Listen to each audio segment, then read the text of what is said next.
Hello, hello, hello. Ty and I are back doing our month in review for April, and this is on behalf of the MLS show. They do a month in review series, and they asked me to cover Orlando for them. And I talked to Ty from Paramore Pundits, and we decided that this would be something we could do together in a little collaboration. So, I always like with working with, everybody who's out there, and especially Ty, because I think he's knowledgeable and he's a nice guy. So make sure you check him out. Ty, say hello.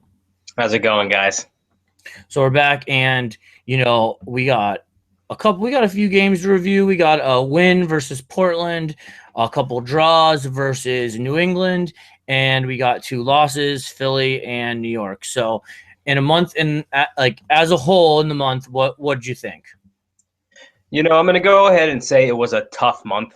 I think we could have definitely got some better results than what we did. There's actually no question about that. I mean, yes, there was definitely referee influence into that.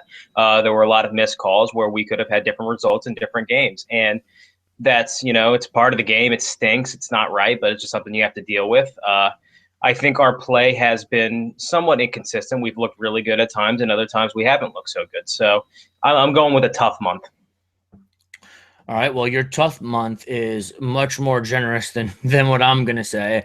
I think that we had a terrible month. I thought we looked awesome versus Portland. So excluding that game, I thought we were terrible. Defensively, we were unable to close out two games, three games where we should have gotten better results. Offensively, I thought we were really sloppy in the midfield pretty much all month, especially the last 2 or 3 weeks. Last night was no exception to that. I don't particularly like the tie at home versus New England in the first time we played New England 2 weeks ago. I don't necessarily think we deserved to win or tie, but when it's such a fine balance, I think that the crowd does their part and we should end up with the win. So not being able to pull something out there is what it is. And then last week, against Red Bulls, it's like there was a missed call on the ref, and then after that we laid down, and I think that that's pathetic. And my overall sentiment, other than it was a terrible month, is Ty mentioned that the refs had some influence, but I think that it's okay to use the ref as an excuse for a game or two, but now we're using the ref as an excuse for games 3 and 4, and it's just like, don't leave the game in the ref's hands. Like, we should be playing to the point where either we're playing good enough to win, or we're playing bad and we're going to lose, or we're playing equal and we're going to draw. And using the ref as an outlet is something that I'm personally sick of people talking about. And I think that there's bigger issues within the team than the refs calls. So, I understand that the refs do influence the game and they're there, but that's not why that's not they shouldn't be an influence in the game. The team should control its own destiny. And I'm sick of people being like, oh, ref, we got pro'd. And it's like, yeah, we did get pro'd, but we left ourselves in a position where the refs call affected the game when we could have just played better and it wouldn't have affected the game. So, with that said, we'll start off. So you can just go ahead. We're gonna do them in order. First game in April is Portland. So Ty, what's your take on Portland? Well, obviously, it was a great beginning to the month playing Portland and absolutely annihilating the defending MLS champions. The Portland game was just a great collective effort by everybody on the team. There's not one player in that match where you could look at and say, you know what, he didn't do really good, because everybody played well together, and that's what kind of it takes to put yourself at the top of the table. You have to have a team who collectively knows how to play together and has good chemistry. We saw that. I think it was really important that Kaká gave Kevin Molino the penalty shot in that game. And the reason why is because Molino, his confidence was not there. He just didn't have it. He wasn't shooting the ball. It was kind of similar to what we saw with him from the beginning of last season. But he got the penalty. He scored. And it was amazing because right after Molino scored that penalty, 10 minutes later, he's shooting the ball. I think he had 2 or 3 shots on goal right after that. And that's something we might not have seen if he didn't score that penalty. I thought Breck Shea played really well. It was one of the performances where he did a good job getting back defensively. His athleticism showed in that match, how quick he was, how much pace he was, how he was able to get back and cover and get forward. And obviously that give and go with Kaká where he scored that Golazo. That was just an unbelievable goal. That's probably going to go down as the goal of the year, in my opinion, just the way he could put that in with his left foot. with backspin was just incredible. So Portland was a great win. I wish we could have followed it up and played better after that, but it was a great way to start the month. It was a very important 3 points at home, and we showed how well the Citrus Bowl is and how great the crowd is and how they can influence games. Yeah. And you know, I'm not going to disagree. We did play good versus Portland and they're the champs. And I mean, that game was, you know, us clicking on all cylinders offensively. And then, you know, Portland just didn't show up. That, you know, we got Portland last year in one of their worst games of the year at their place. And I honestly want to say we probably got them in one of their worst games of the year this year. And I think that part of that, you know, part of the reason that we exposed them is they're injured in the back and Ridgewell was out. I didn't their back line wasn't anything to brag about. Really, they didn't have. I mean, they had a sloppy goal at the end when we were already up 3. So it's just like, and I think Portland, well, I think the way Ty described Portland, it encompassed it perfectly. I 100% agree about your take on the Molino, PK, and Kaká, letting him take that and him being better. And I think that might be one of, you know, at the close of the year, you know, Citrus Bowl is not going to be our home anymore. And, you know, they've been there on and off since 2011, mostly on. And Molino scored lots of nice goals there. And that was his first in the MLS. And I think that that's going to be a really special moment for, you know, it was right in front of the supporter section. And everybody's kind of been waiting for that to happen. It didn't happen last year. And then he got hurt and he's looked better since. So, and, you know, he went away and scored for Trinidad and Tobago the next week. So, so I think that Portland was great. And then, you know, my only other thing from Portland, and I think that it's kind of a naysay from Portland, you know, and, you know, we're supposed to be like a possession-based team and a team that controls the ball and creates with little passes, but we only had 44% possession in the Portland game. So, you know, that, like, to me, that as much as I love the win and everybody's so excited, like, to me, that might have been, just like in retrospect, that might have been a red flag to me because, you know, the last four games after Portland, like, we haven't been able to control the ball. We haven't had good possession. We haven't been able to create. So I think that, like, that might have just been like a small hint of what was to come if you want to take anything bad. But I'm not complaining about it. I absolutely loved the Portland game. So do you have any other? And I do. I want to touch off that. And you're right. This team has been known as a possession-oriented team. We're very good at possessing the ball and get forward. I mean, at least before this month. This month it's been a little bit more tough. But, you know, sometimes it's going to happen. You're going to play teams who are going to outpossess you. But when that happens, and when you get into the final third, you have to be able to finish your chances. You have to be able to score goals. And that's what happened against Portland. All right, they did outpossess us, but we played well. We got to the final third. We were very creative. Kaká was amazing. And because of that, we got a good win. Kaká being out most of this month has really affected this team, and it shouldn't be used as an excuse because when Kaká's not there, there's still 11 other players on the pitch who have to put in their part, and you can't just blame Kaká for not being there. But, you know, I mean, at the end of the day, Kaká not being there has affected this team.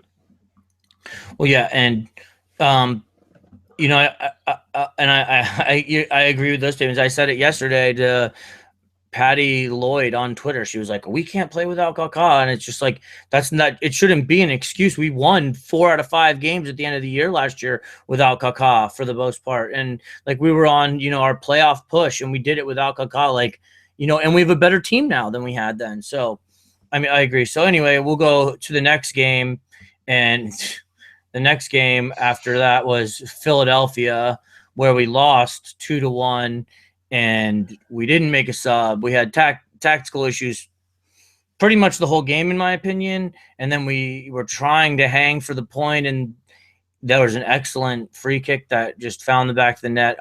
You can tell me what you think, and then I can tie up anything that I disagree on. Or, I mean, and this is one of the points where, you know, the referee missed a call. It should have been offsides. But you know what? I'm not letting that be an excuse because the free kick that was put in was an absolute beautiful ball. And, yeah, technically it may have been offsides, but it wasn't that big of a deal. I think he scored a good goal.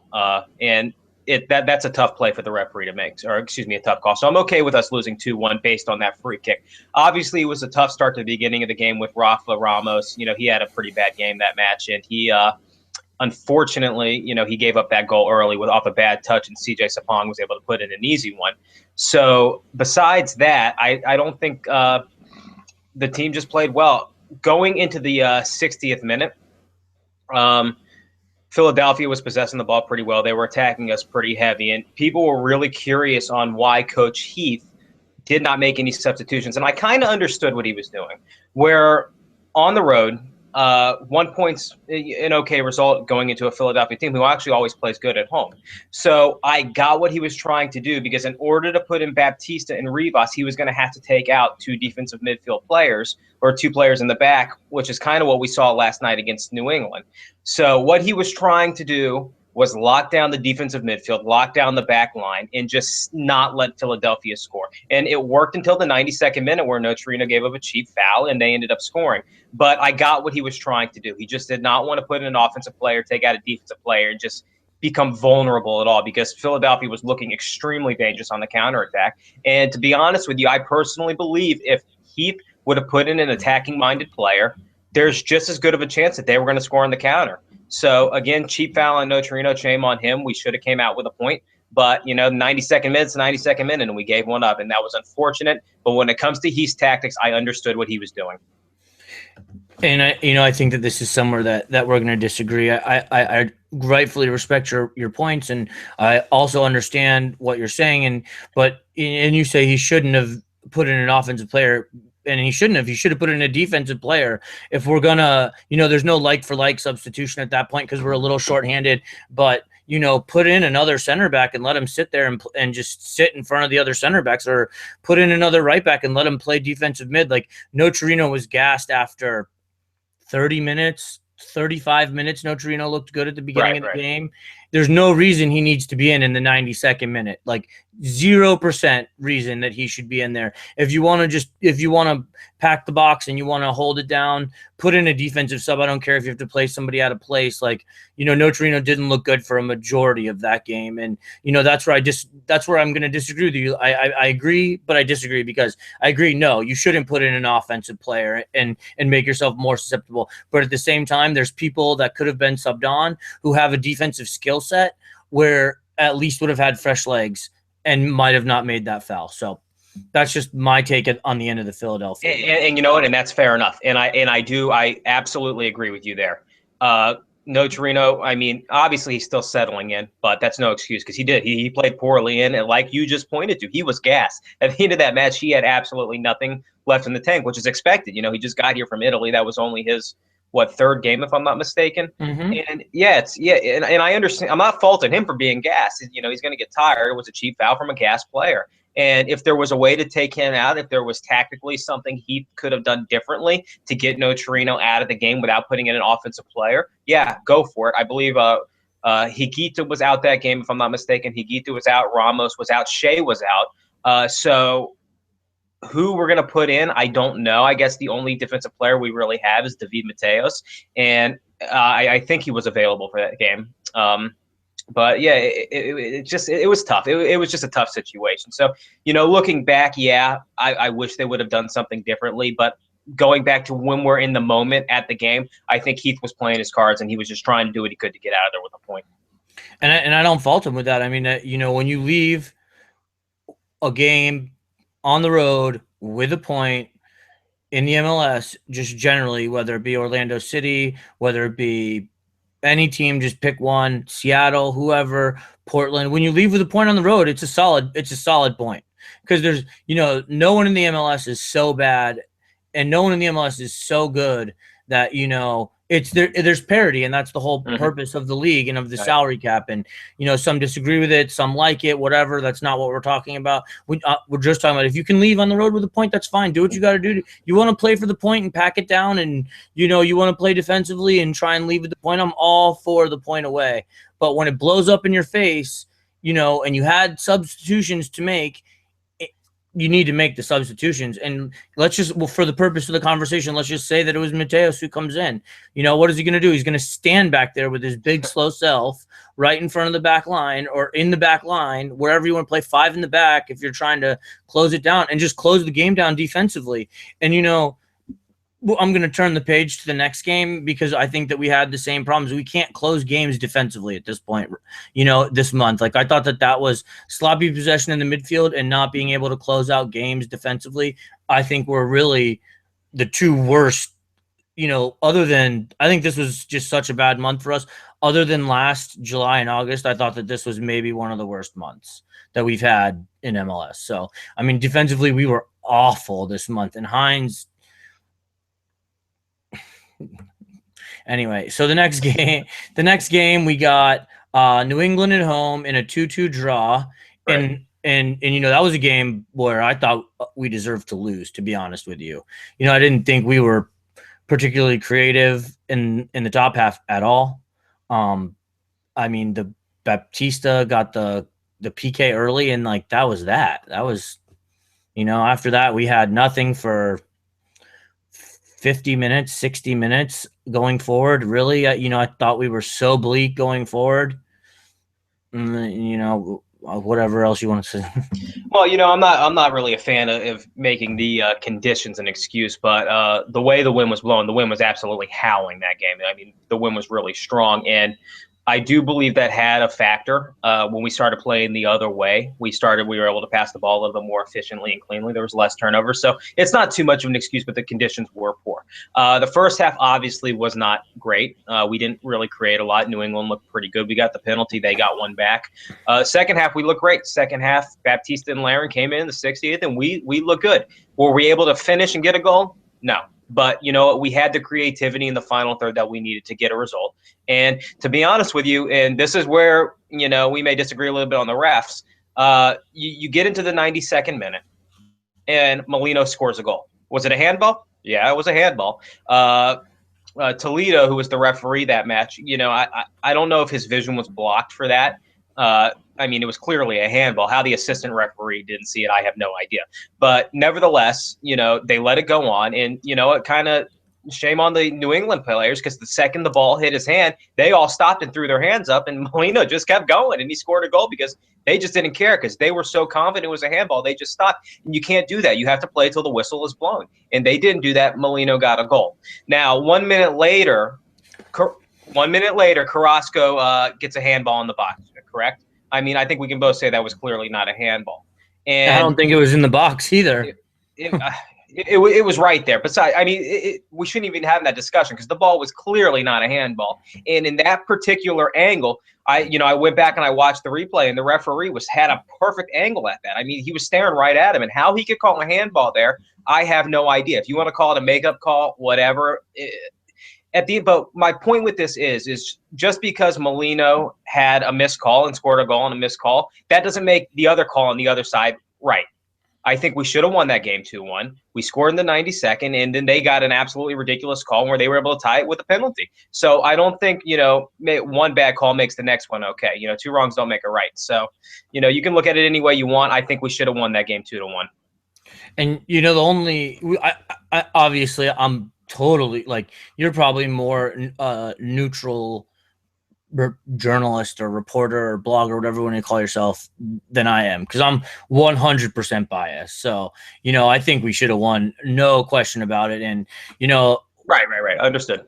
Right. The only thing that my only comment about the reffing in that game is that what was his name? His last name was Toledo. I can't remember. Okay, Toledo. Yeah. I think Toledo was the same referee that was in the Buffalo Wild Wings commercial where he's like, in the second half, we'll penalize you for no particular reason. So that's my only sentiment. I'm not going to say anything else about the reffing pretty much for the rest of this, month in review video. But, that was just it was a pants call. And then, last week we went away to Red Bulls. Right. And now last week I thought was a really big cluster, just a huge, we didn't show up at all, in my opinion, last week. And I think the only reason we got goals last week is because New York's back line is that bad when we went there. Right. So, we turned the ball over in the midfield. I'm going to keep saying it because it keeps happening. Same two problems all month for us. Turning the ball over in the midfield, not closing teams out defensively, same problem all month. So that that's just like it's the same problem all month, but it doesn't get changed. Nothing. So I mean, you can go ahead about what you think, and I can. It out. And it was just bad last week. Yeah. Yeah, against New York, it was tough because we go up 1-0. And, it was a good goal from Laren. Ramos got the ball, and Laren got a nice touch on it, and we scored it. To be honest with you, that was completely expected because the Red Bulls were terrible on the back line. They won one game, lost six, and they were struggling mightily. And we should have went in there and got 3 points. There's no question. We have the quality on the team to do so. And we have the creativity in the final third to do so. I think Vinter plays a strong role. Laren's a great striker.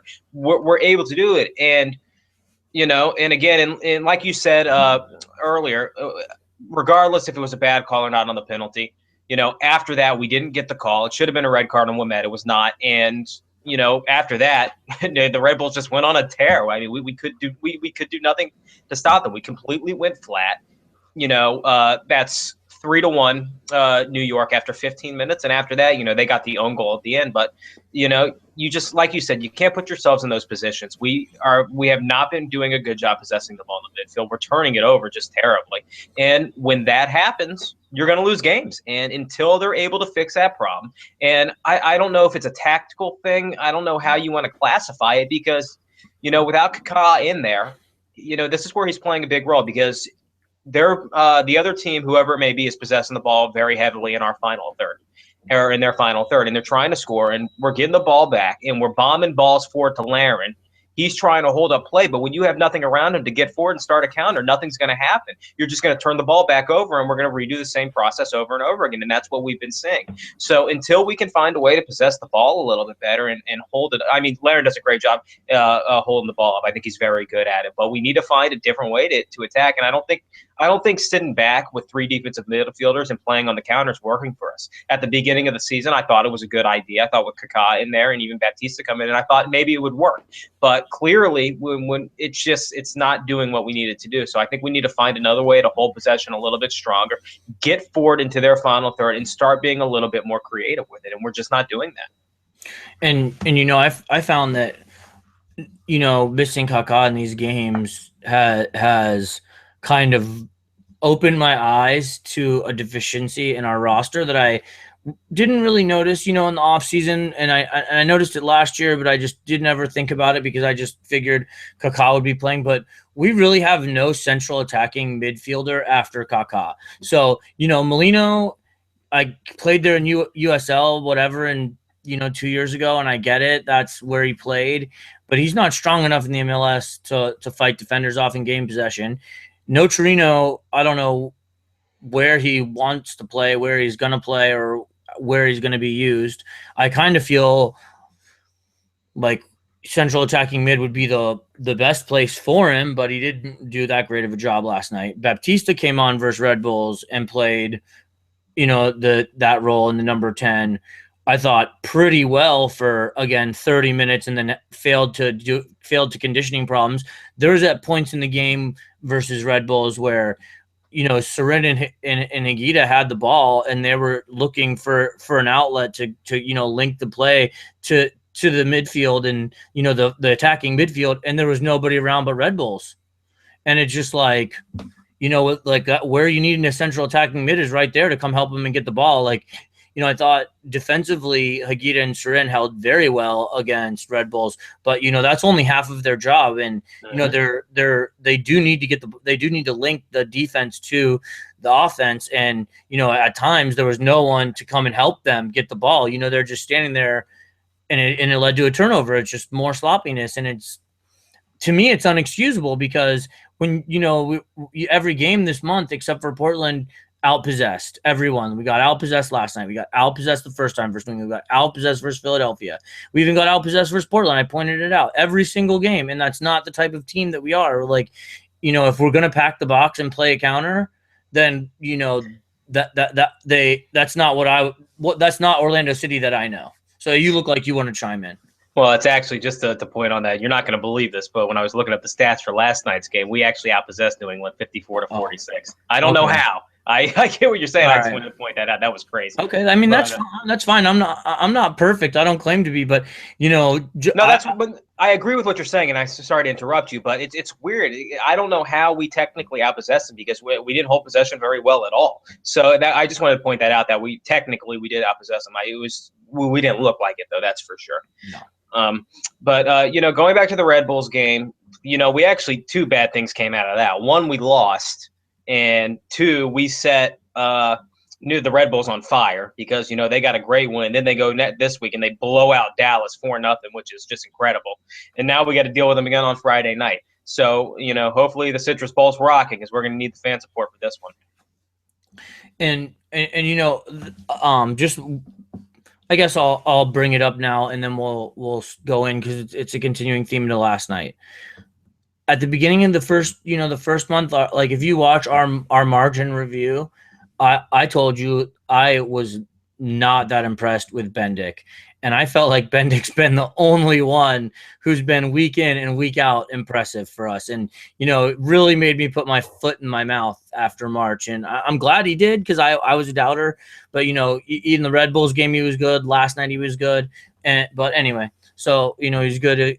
There's nothing he could do to stop the PK versus Philly. That's just a nasty free kick. Nothing you can do about that. That was ridiculous. Not his fault at all. Yeah. So anyway, now we go to last night, and as I just learned, we got we outpossessed them last night. So I guess statistically speaking, that's pretty good. As I watched the game and I rewatched the first half this morning, just in preparation for this, I was trying to watch the whole thing, but we got other stuff to do. It's Sunday. It's beautiful out in Central Florida.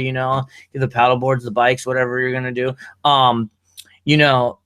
I did not feel like we outpossessed them. It just seemed like they controlled the. I thought Lee Nguyen had a great game last night. He sliced up everybody. He got credited with an assist for the first goal, which I don't know that he should have. I'm cool with it because I got the fantasy points, but I don't know that was actually assist. I kind of thought the ball got knocked out there, and Agudelo was just in the right place at the right time.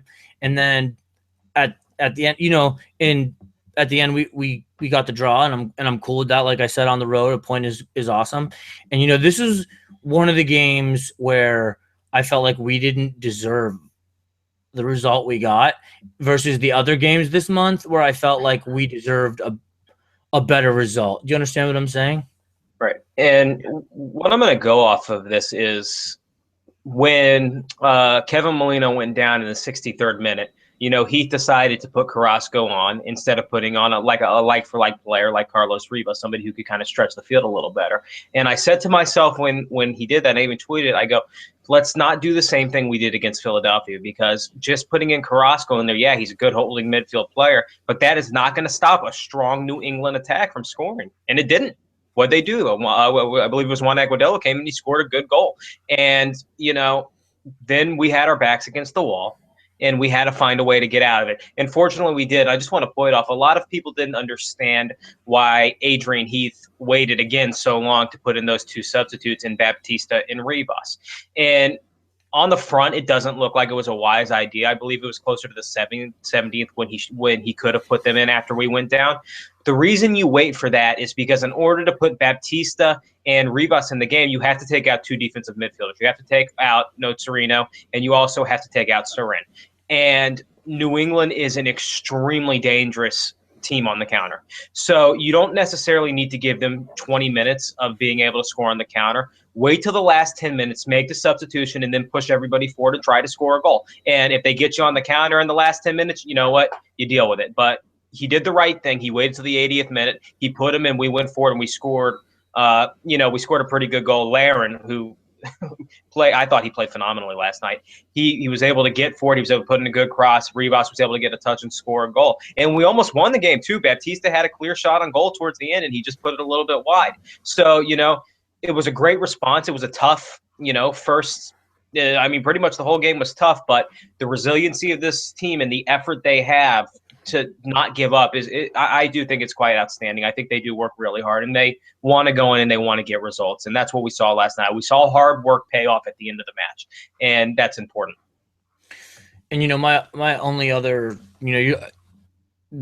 thing about last night is I thought, I have two things, but they combine for a whole. I have two parts. First of all, I don't know.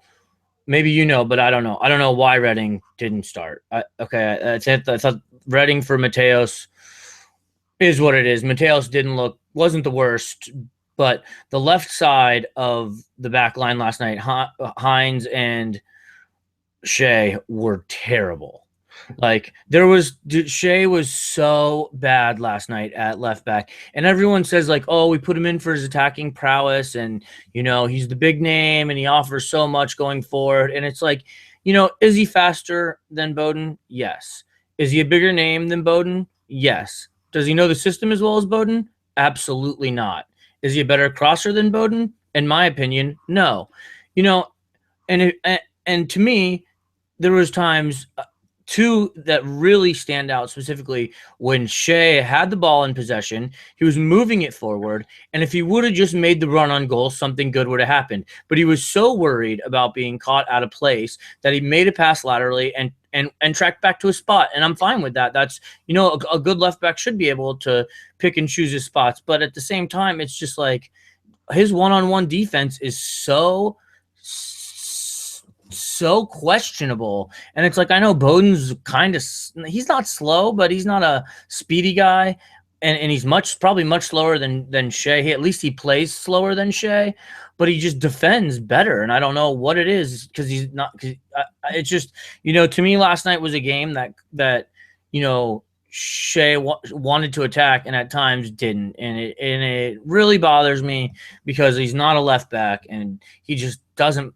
He's just not impressive to me. So, and I'll touch off that. And I can't blame Shea. I really can't fault him because, one, he's being played out of position to begin with. He's not a left back. He's a left midfielder, and he's really a dangerous left midfielder. I get originally why Heath wanted to do it, because in Heath's system, the left backs get forward. I mean, but look at the comparison between the left side and the right side. You have Rafa Ramos on the right side who gets forward all the time, and he's making crosses all the time, and we're not seeing that from Shea. We're just not seeing him get forward and cross the ball in the box really too much. Is that because he's too hesitant to go forward because he doesn't want to get caught out of position? Maybe so, probably so. But, at some point, you got to say, maybe we need to push him back in the midfield. If you have to sit Nocerino to do that, to put Bowden in, or, you have to do what you have to do. But I do kind of think it's a waste of Breck Shea's talents by having him all the way back there, because he is a very dangerous attacking player. He is extremely creative, and I think he would cause absolute fits in the attacking midfield. But Coach Heath is set in his ways of having, Breck Shea at left back. And I do want to also point this out as well. Yourself and even myself to a certain extent, we only really have a chance to watch these guys play 90 minutes, on the weekends. Heath and the rest of the coaching staff, they sit and they watch this all week during training. They watch tape, they watch film. They do have a better idea, obviously a much better idea than what we see and what going into the match. And I can't look at a coach and say, hey, you're wrong, because I don't know more than they do when it comes to soccer. So I do wish that maybe we could see him try it out a little bit more in the left midfield where he can get forward a little bit better. Maybe that would change the game up a little bit. And then again, you can have Bowden come in and he can make the overlapping runs, which he's really good at making, and cross the ball into the box with that deadly left foot of his. And that could create a little bit of better play. I don't know. But, I do think we need to see something maybe a little bit different. And before we move on, I did want to touch on David Mateos a little bit as well for that for Tommy Redding. I think what Coach Heath really wanted to do last night was make New England pay on the counterattack. I think that was an important part, and I think that's what they tried to do. We saw a ton of balls go over Laren's head. Fortunately for New England, their center back did a really good job of halting that and not letting Laren get on a break. But Mateos is extremely accurate with his distribution of the ball, and we really haven't had a chance to see it too much this season because we haven't seen him at all play. But he's a very, very accurate with his distribution of the ball. Not to say that Redding isn't, but Mateos is very good at it. He's very calm and he's collect. I mean, when you're with Real Madrid for a while, there's a reason for it. So even though he may not have had the talents to stay there, he does have a good amount of experience, and he's not a bad center back at all. So I kind of understood what they were trying to do. If you're trying to solely play off the counterattack, having somebody like Mateos in there who can put a pass on a pinpoint, that's a good thing. So, and again, he didn't have a bad night. He didn't do anything glaringly stupid or bad. I thought he played pretty well. So I don't think putting Tommy Redding in there would have changed the outcome of the game. I mean, I said that right up front. I didn't think he was bad. I just didn't understand the substitution. And, the substitute, to me, the substitution that should have been made if they want Mateos on is for Hines, because Hines is in my opinion, been terrible. Just there's no excuses about his play. It's not been good. Not I mean, unless people are watching different games than me, and they, I think for two out of the last three games, three out of the last four games, Hines has been really bad. So I'm You viewing him know, too. the thing with Seb Hines is I don't think he's been extremely terrible. I think he's had a lot of bright spots. I mean, don't get me wrong. I'm not arguing with you. I think he makes some plays that he shouldn't make. I mean, he's made mistakes. There was no question. However, when you have a player like Seb Hines in there, he is an aggressive guy. He likes getting in. He likes getting his balls on the head. He doesn't mind, getting physical in the box. And David Mateos isn't like that so much. He's more of a finesse center back. He's good with his distribution of the ball. He's quick. He's got a good head, and he's a very similar player to Tommy Redding. So you kind of want one of one and one of the other, having either Redding and Hines in there or Mateos and Hines in there. If Aurelian Collin was still on the team, we could have that discussion of Aurelian or Seb. But with Aurelian gone, Seb's your starter. Unless they make something in the something happen in the summer window, Seb's going to be the starter. Well, I actually think we give till May 11th, don't we? To make a trade, I don't think we're going to make a trade though. Okay. All right. Well, there's that for you guys, free information. All right. Well, that is all I can come up with for this month. My final, just I have like an old one-liner that just like sums it up for me, and it's I hope April showers bring May flowers. That's all, that's all I really can say about that, because I thought this month was full of showers. So, hopefully, we get some better performances. Do you have any other, just general sentiments about the month and before we move on? I think we just need to let the month go. I mean, April's over. It is now May 1st. So, we got a big game on Friday night against the Red Bulls. And like we spoke about earlier, they're steaming hot. They are on fire, and they're going to look into come in and do some destruction. And hopefully Kaká will be able to play. We have the talent to beat them. We just have to go out there and do it. And like I said, hopefully I shouldn't say hopefully, because the support's always unbelievable. The Camping World Stadium, is that what we have to call it now? Okay, just making sure. So the support is always great at Camping World Stadium, and hopefully it stays that way this Friday night. Yeah, I don't doubt that it will. And since this is a month in review, we just wanted to touch on the Pride a little bit, because they only played two games. They went away to Portland in the first game, and then they set the attendance record at home in the second game. So in the first game, I thought that they weren't the greatest. I thought they were really, really disjointed, and it was really just not the best team performance, because they're still a new team, and all 11 starters had never played together. They'd never played that formation together. It was really the first game where everybody got to see each other, so I expected that. And I kind of expected the result that was going to happen. Portland is a talented team, and they are more of a team than they have more time on the field and more time in the training ground than what we have. They might not have more talent than we have, but as a team, they collectively got it done. And I kind of expected that away in the first game. So what are your thoughts about the Portland and the Pride game? Yeah, I agree with you 100%. I thought it was a great effort from our ladies to go in there and put on the performance that they did. Did they come away with the win or draw? No.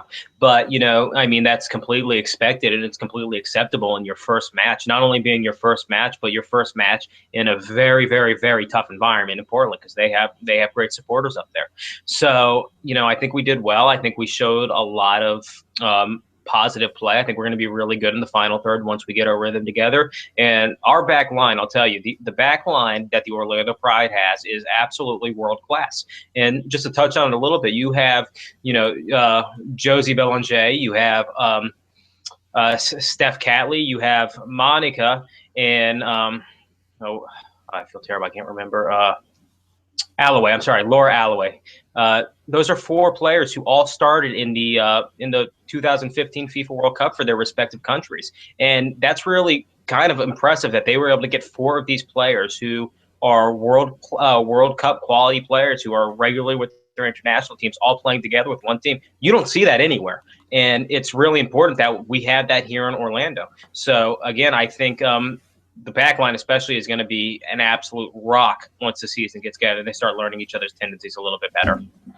All right, and then we'll move on to the home game. And I went first last time, so you can go first for the home game. It was obviously an adrenaline packed game. You broke the attendance record, which is really important. You're playing against a solid Houston team. And I just want to point out real quick, it was a shame that we had to see Carly Lloyd go down because she is just such a world class player, and it would have been awesome to see her go 90 minutes and really create for Houston. Because, like I said, I mean, she won the FIFA World Player of the Year last year for a reason. Sad to see her go down, but it's part of the game. It happens. So, like we kind of did in our staff predictions, or Paramore Pundits staff predictions. Most of us picked a win because there was no way Orlando was losing that game. It wasn't happening. Wasn't happening. And they played well. They created well. Leanne Sanderson showed some great quality when she came in the second half. She did a really, really, really good job. So I'll let you go off of that. Obviously, I agree with the adrenaline, and the attendance was amazing. And the only player, there's two players who really stood out to me other than Morgan and Sanderson in the home game. And I probably watched more of the away game than the home game because I was in the supporter section for the home game having so much fun. And it was just like, I watched what I could, but at the same time, like, I was out there with the crown just like screaming and singing and whatever else you do in the supporter section. So I watched a little bit less of the game, but when I was watching the game, I thought Kaylin Kyle was an animal in the midfield. Like she played in she was like a defensive midfielder and she owned it. And she's not really even a defensive midfielder for Canada. So I thought that was, I thought she just stood out. And then the other player who I thought has been really good for the Pride both games, she's been very creative. The first game she didn't create as much as the second game, but Jasmine Spence has been pretty good too. And I didn't even know who that was 2 weeks ago. Like never heard of her in my life. And then now I'm seeing this little rocket ship bounce around creating everywhere. And I'm like, whoa. So that's really the only two spots that you missed on in the home games. I thought Jasmine Spence was great, and I thought Kaylin Kyle was an animal. So yeah, Kaylin Kyle, Ashlyn Harris. I mean, there's really not too many names yeah. you're going to point to and say, hey, they played back because they did. And before we get off, we have to. I can't go without just giving so much credit to the front office and Tom Sermani and staff to putting this roster together because they did. This is honestly an all-star roster we have, and as the season progresses, we're going to see it going into the Olympics. This team is going to be really, really good because they have so much talent. And not only do they have too much talent on one part of the pitch, they have too much talent everywhere. There's not one position you could look at and say, hey, right now they're really lacking. What it's going to come down to here at the beginning of the season is for them to learn each other, the chemistry, and get some cohesiveness on the pitch. And once that happens, this team is going to be very, very good. Yeah, it seems to be only a matter of time until they find their cohesion and their legs and can really just, go away like they can at home and pick up results because, obviously the adrenaline and the home and the support and, they've been very opinion forward about how, they were very impressed by the support for the first home game. So that's all we got for month in review. We covered a little OCSC. We covered a little Pride. Again, we're doing this in by request and by volunteer for the MLS show. There are my good friend Baz and Petter covering it abroad, trying to spread our wonderful game in the United States to them overseas. And Ty, I appreciate you spending this, whatever it was, 20, 30 minutes with me going over the month. And want to tell everybody where you can be found one last time, just for international viewers and for my followers. Well, you can read my blog at paramorepundits.com. And if you'd like to follow me on Twitter, it is at parpundits. All right. Well, that's all we got, guys. So thank you for your time, and we appreciate it. Peace out.